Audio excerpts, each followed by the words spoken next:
So today on Philosophical Theories, we'll be talking about tribalism and how it's a threat to the United States of America. Now, tribalism has already existed.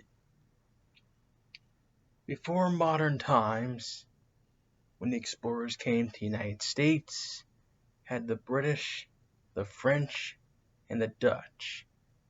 Those were the tribes that came over from Europe. As far as the Americas go, you had the indigenous population, the Native Americans.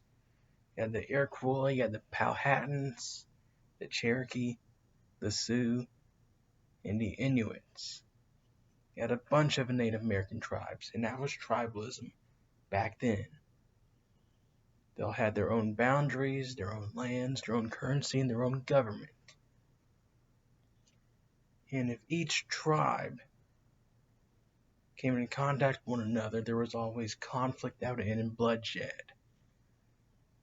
Now, in modern times, today, 2022, the case is very similar. Tribalism has resurfaced thanks to the internet. You have independents, Democrats, Republicans.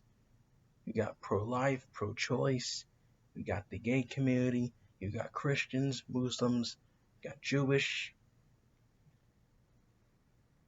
You have the far right, the far left, conservatives, liberals, and moderates. We have a lot of tribes these days. Now, they're not Native American tribes or ethnic tribes, but they're more like social tribes. And they all want their own rights. Gays want gay rights, pro-choice want abortion rights or reproductive rights. The far right wants what they want, and the left wants what they want. Some people support gun control, some people don't. In Wendy's group, you also got the Proud Boys, you got Antifa, you got Black Lives Matter. You got Al-Qaeda, ISIS. There's some more tribes. They all want specific rights. And the problem today is the government's trying to cater to each tribe. The problem is when you do that, you devalue the Constitution and you defeat the purpose why it was formed. It was formed to give humans basic rights regardless of what you are.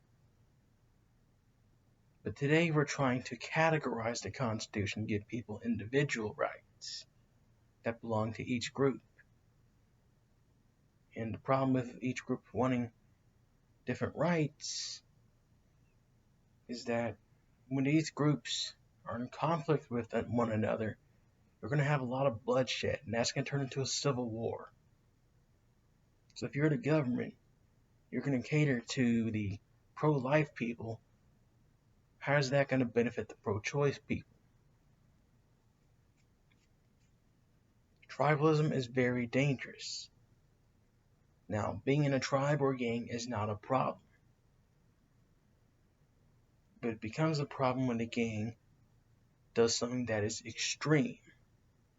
Something that's against what they were originally here to do. An example would be the Me Too movement. Their job was to put sexual predators behind bars. But today, they're going after rich and powerful people. That's an extreme. That was against what they were supposed to do. If you want the government to bow down to this movement, what about the people out there that are falsely accused? Tribalism is very dangerous, and it needs to be stopped. I don't mind people being in gangs, but just because you're part of this group and that group doesn't mean you need your own rights. Gays do not need their own rights. Abortionists do not need their own rights. Blacks, whites, whatever you are, you do not need your own rights. Rights just need to be representative of everybody. Create rights that benefit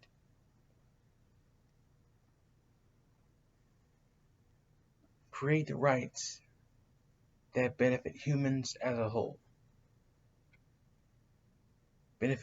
Give rights that benefit each group, not just give groups an advantage over another.